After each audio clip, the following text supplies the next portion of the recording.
कल्याण अत्याचार आणि हत्या प्रकरणात ठाणे गुन्हे शाखा उपायुक्त अमरसिंग जाधव यांनी पत्रकार परिषद घेतली आहे। यामध्ये आरोपीला 2 जानेवारीपर्यंत पोलीस कस्टडी सुनावण्यात आली आहे, तर आरोपी विशाल गवळी आणि त्याची पत्नी साक्षी गवळी यांना अटक करण्यात आली आहे।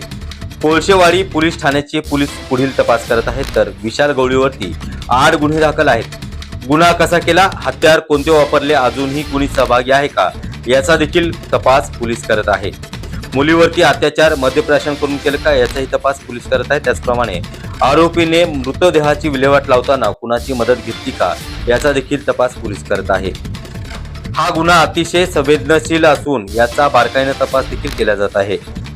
आरोपी मानसिक रुग्ण आहे का, आरोपीने गुन्हा करून पळून जाताना कोणी मदत केली का याचाही तपास पोलीस करत आहेत। त्याबरोबर आरोपीला शिक्षा होण्याच्या दृष्टीने सर्व तपास केला जात असल्याची माहिती आज पत्रकार परिषदेमध्ये देण्यात आली आहे। कोळशेवाड़ी के एरिया में 12 वर्ष की लड़की का जो अपहरण करके हत्या और बलात्कार का जो गुना दाखिल हुआ, उसमें पुलिस स्टेशन में 1190/24 ये गुना दाखिल है। उसमें जो फरार आरोपी था विशाल गवळी, ये विशाल गवळी फरार था। उसके बारे में क्राइम ब्रांच के यूनिट 3 के ऑफिसर और बाकी यूनिट के भी ऑफिसर और अमलदार उसमें उसकी जांच कर रहे थे, उसका सर्च कर रहे थे।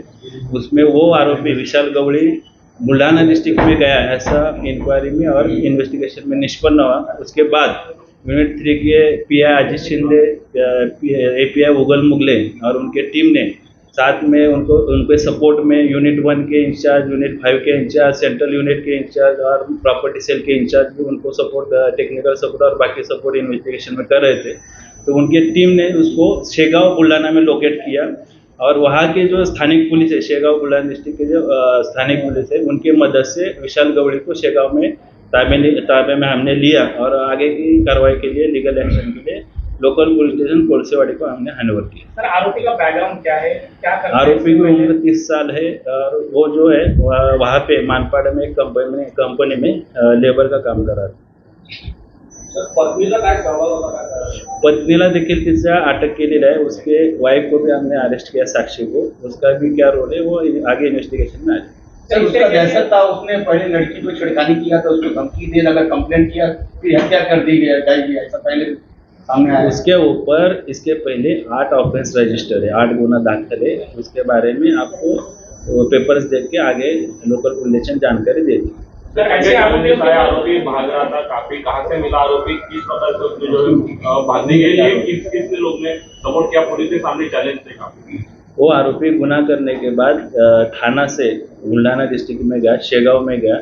उसके बाद वहाँ पे लोकल पुलिस के सपोर्ट से हमने क्राइम ब्रांच ने उसको गिरफ्तार किया है और उसको भागने के लिए किसने सपोर्ट किया है, कैसे भागा है, किसकी मदद दी है, उसका भी इन्वेस्टिगेशन होगा। सर, आरोपी पे किस तरीके से कार्रवाई की जाएगी ताकि भविष्य में आने वाले ऐसे कोई दूसरी बच्ची को तरह घटना न घटे, और समाज को क्या मैसेज करेगा आपके माध्यम से? मैं अभी इतना ही बोलता हूँ कि लोकल पुलिस स्टेशन कोळशेवाड़ी के पास तपास है, उसमें सब जो भी कुछ छोटे मोटे पुरावे वो सब फॉरेंसिक की मदद से, टेक्निकल एविडेंस है और साइंटिफिक एविडेंस है, वो सब अच्छे तरीके से तपास करके हम इसमें आगे की कार्रवाई लोकल पुलिस स्टेशन करेगी। उसकी पत्नी की क्या भूमिका थी? उसको अभी अरेस्ट किया है।